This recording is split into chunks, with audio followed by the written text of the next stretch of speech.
तो last video में अपन ने electrostatic potential energy of a system of particles that is point charges की वजह से पोटेंशियल एनर्जी कैसे निकालते हैं वो प्रॉपर तरीके से सीखा।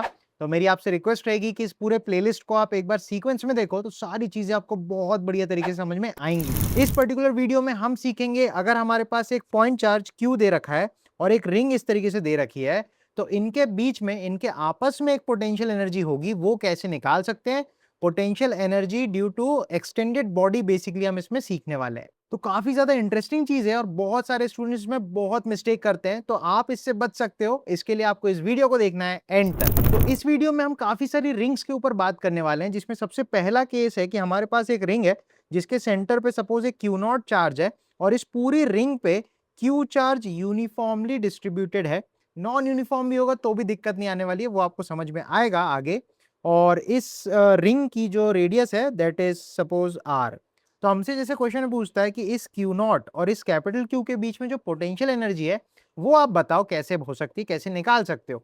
तो अगर मैं सबसे पहले पोटेंशियल एनर्जी के बारे में सोचूं तो हमें यार पेयर्स की वजह से ही पोटेंशियल एनर्जी निकालते आती है, राइट। तो यहाँ पे भी अपन को पेयर बनाने पड़ेंगे, उसके लिए एक पॉइंट चार्ज तो सेंटर पे रखा है और एक सपोज मैंने एक डी क्यू एलिमेंटल चार्ज यहाँ पे इमेजिन किया, ठीक है। एक छोटा सा चार्ज डी क्यू इमेजिन किया। अब आप सोचो इस डी क्यू और इस क्यू नॉट के बीच में जो पोटेंशियल एनर्जी होगी तो वो होगी k q one q two by r, right.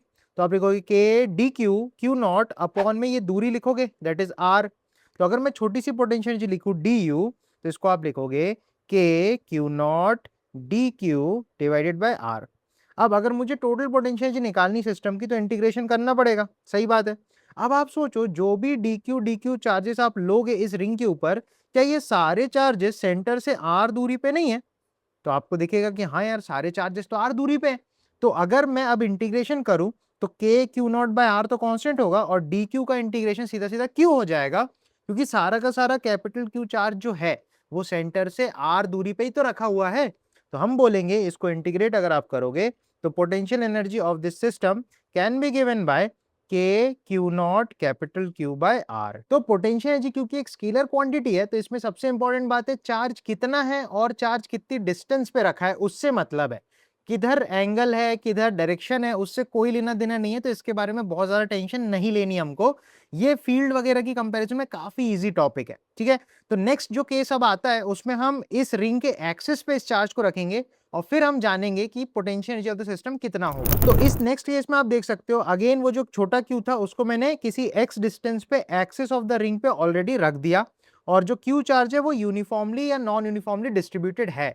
तो इसमें आप देख सकते हो हर क्यू चार्ज हर डी क्यू चार्ज जो भी आप कंसिडर करोगे, अब की बार ये सारे डी क्यू चार्जेस इस क्यू से आप देखो ना ये सारे के सारे कोन फॉर्म करेंगे और इस कोन में आप देख सकते हो जितने भी चार्जेस इस रिंग पे हैं वो सभी चार्जेस इस स्मॉल क्यू से कितनी दूरी पे है, तो हाइपोटेन्यूज की दूरी पे है। तो ये जो हाइपोटेन्यूज की दूरी है तो इस हाइपोटेन्यूज की दूरी को अपन लिख सकते हैं under root x square plus r square, ठीक है।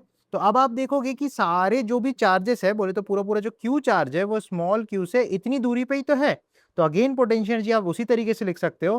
Potential energy of this system can be written as k q capital Q upon दूरी that is x square plus r square. तो देखो कितनी आसान तरीके से आप पोटेंशियल एनर्जी इस सिस्टम का भी लिख सकते हो। तो देख सकते हो कितना इजी तरीके से आप पोटेंशियल एनर्जी को लिख सकते हो। अब एक बहुत इंटरेस्टिंग क्वेश्चन में लेने वाला हूं जो काफी बार एग्जाम्स में आया है और बच्चे बहुत ज्यादा मिस्टेक करते हैं, तो आप उसको देख लोगे तो आप वो मिस्टेक करने से बच जाओगे। तो इस सवाल में अपन को दो रिंग्स दी रखी है जिनका एक्सिस कॉमन है, ये आपको रिटन फॉर्म में भी दिया हो सकता है, तो मैं प्रॉपर डायग्राम बना के आपको समझा रहा हूँ। दो रिंग्स हैं, दोनों यूनिफॉर्मली चार्ज है, एक में Q1 चार्ज है एक में Q2 चार्ज है और एक की रेडियस आर है दूसरे की भी रेडियस आर है और इनके बीच की सेपरेशन भी हमको आर दी है। तो क्वेश्चन में पूछ रहा है calculate the work done in taking q naught from A to B. तो इस क्यू नॉट चार्ज को ए से बी हमको इस रास्ते लेके यहाँ पे रखना है, तो कितना वर्क डन करना पड़ेगा। तो हमने अपनी पोटेंशियल एनर्जी की डेफिनेशन वाली वीडियो में चीज सीखी थी कि work done by external force is equal to change in potential energy. तो बस इसी आइडिया को अपन अप्लाई करने वाले हैं और वर्क डन निकालने वाले हैं, राइट।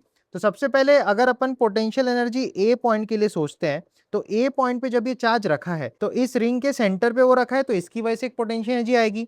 इस रिंग की वजह से यहाँ पे पोटेंशियल एनर्जी एक आएगी वो भी लिखनी पड़ेगी। तो दोनों रिंग्स की वजह से इस चार्ज पे जो इंटरेक्शन एनर्जी है वो लिखनी पड़ेगी। तो Q1 वाली रिंग की वजह से अपन लिखेंगे K Q naught Q1 upon R plus K Q naught Q2 upon में, अब ये दूरी कौन सी लोगे आप, ये वाली हाइपोटेन्यूज वाली लोगे, तो ये भी r है, ये भी r है, तो ये r√2 हो जाएगी, तो दूरी बन जाएगी अपनी r√2। सिमिलरली पोटेंशियल एनर्जी जब वो बी पे आएगा तब आप कैसे लिखोगे सोचो, तो जब आप बी पे देखोगे उस चार्ज को, तो अब इस रिंग के सेंटर पे रखा है, तो इसकी वजह से k Q0 Q2 bye r, और इसकी वजह से हाइपोटेन्यूज वाली दूरी लेनी पड़ेगी, तो अपन लिखेंगे k Q0 Q2 by r plus k Q0 Q1 upon r√2।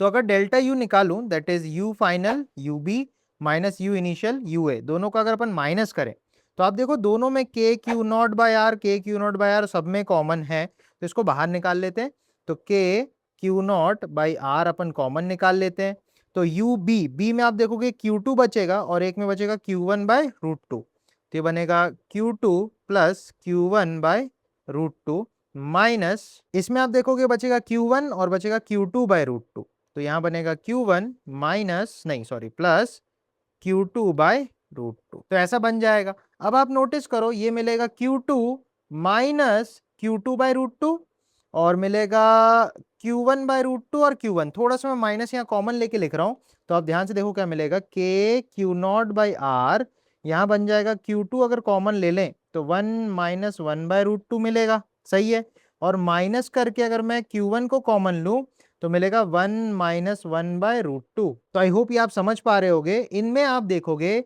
1 minus 1 by √2, 1 minus 1 by √2 common हो जाएगा और Q2 माइनस Q1 बन जाएगा, तो हमको जो finally work done by external agent मिलेगा उसकी वैल्यू हम लिखेंगे K Q naught by are, फिर मिलेगा Q2 minus Q1 into 1 minus 1 upon √2। तो ऐसा भी हो सकता है कि ये जो वर्क डन निकाला है इसका थोड़ा फॉर्म थोड़ा सा डिफरेंट हो, रैशनलाइज वगैरह करके हमको ऑप्शन को मैच कराना पड़ सकता है, के को 1/4πε0 लिखना पड़ सकता है, तो ऐसा थोड़ा सा मैनिपुलेशन आई होप आप कर लोगे, और मेरे ख्याल से इस टाइप के क्वेश्चंस को आप बहुत इजीली अब हैंडल कर पाओगे, क्योंकि आपको सिर्फ दो चीजें देखनी है, एक तो है कि चार्ज कितना है और कहां पे रखा है, तो ये दो बातें अगर आप केयरफुली नोटिस कर लोगे तो हर पोटेंशियल एनर्जी का क्वेश्चन काफी इजीली आप सॉल्व कर पाओगे।